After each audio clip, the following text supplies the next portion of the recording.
कभी कुदरत को किसी हसीन ख्वाब में ढलते देखा है? कभी रंगों को खामोशी से बोलते सुना है? अगर नहीं तो कश्मीर के Indira Gandhi memorial tulip garden का एक नज़ारा काफ़ी है। ये सिर्फ एक बाग नहीं, ये फितरत की वो शायरी है जो हर बहार में नई नज़म बनकर दिलों को छू लेती है। पहाड़ों की गोद में डल झील के सहर अंगेज किनारे पर फैला ये बाग जैसे हर रंग, हर खुशबू, हर एहसास को अपने दामन में समेटे हुए हो। हर साल लाखों ट्यूलिप जब खिलते हैं तो सिर्फ वादी ही नहीं, दिल भी महकने लगते हैं। ये वो लम्हा होता है जब सैयाह चाहे दुनिया के किसी भी कोने से आए हों, एक पल के लिए खामोश हो जाते हैं और सिर्फ देखते हैं, जैसे वक्त थम गया हो और सिर्फ हुस्न बोल रहा हो। और इस हसीन खामोशी में बस एक ही आवाज़ गूंजती है, अगर जन्नत है तो यकीनन यही है, यही है, यही है। आदाब, मैं हूँ आपके साथ आमना फारूक और आप देख रहे हैं वास्ती वॉइस।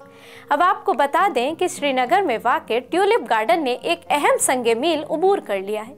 ये बाग न सिर्फ वर्ल्ड बुक ऑफ रिकॉर्ड में शामिल है, बल्कि एशिया का सबसे बड़ा ट्यूलिप गार्डन भी तस्लीम किया जाता है।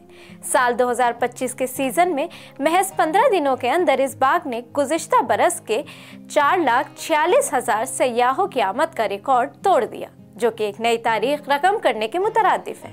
इस साल यहाँ 1.7 मिलियन ट्यूलिप बबल्स खिले हैं, जो 74 अक़साम पर मुश्तमिल हैं। ये रंगीन नज़ारा दुनिया भर से सयाहों को वादी कश्मीर की तरफ खींच लाता है। ये बाग न सिर्फ वस्त, इब्तिदाई और देर से खुलने वाले ट्यूलिप्स का खजाना है, बल्कि जब ये फूल अपने उरूज पर होते हैं तो मनाजिर ख्वाब जैसे मालूम होते हैं। डल झील के किनारे आबाद ये बाग, जो माजी में सिराज बाग के नाम से जाना जाता था, आज वादी के कुदरती हुस्न में गोया ताज की हैसियत रखता है।